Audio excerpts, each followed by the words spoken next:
Rabashaba matuete mwana we gonzo baba taka shoreka really yonke who sunshine sports paulile who goro utengile rimashara masekre mainda sakafile really mafanzu sokolile rimashabara mafula makile rindindindindindi uoma ukakilie ribisa masekre mainda risa matura mafile ubawa polisi usasikile matuete downtown we run.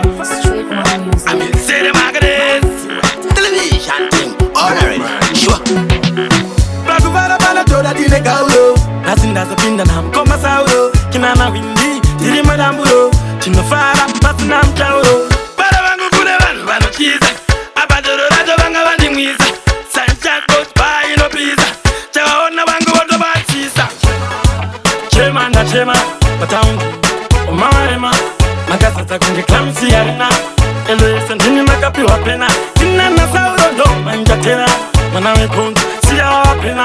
Above man, am I way, your way. Chema na chema. Adibadiga kana baga jena. Oe uruzino chikira kwa shiba. Shiba, ba. Sani shiny ndatika. Nupo nona uongorora. Shiba ba chatotora matura. Nango biwa kana pia rotunura. Nupo nona kuti shunimeza tura. Sunshiny.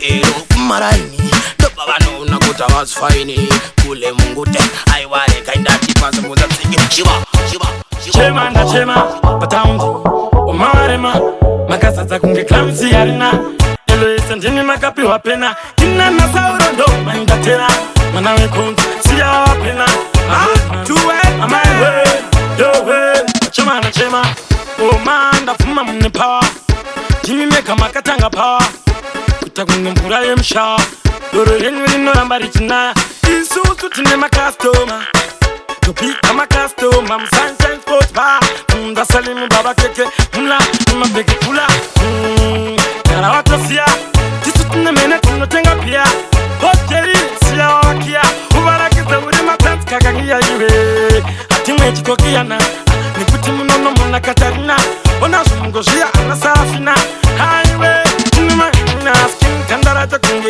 repata ina Iwe ko bawe pora Sunshine coat paine hora Haikona kuiza kokora Tarira zwawo zatora 2020 matona hora 2021 do vanebora Oma neguti shibaba Ndapinda kina Tiki imba kubara kita inda minya Shibaba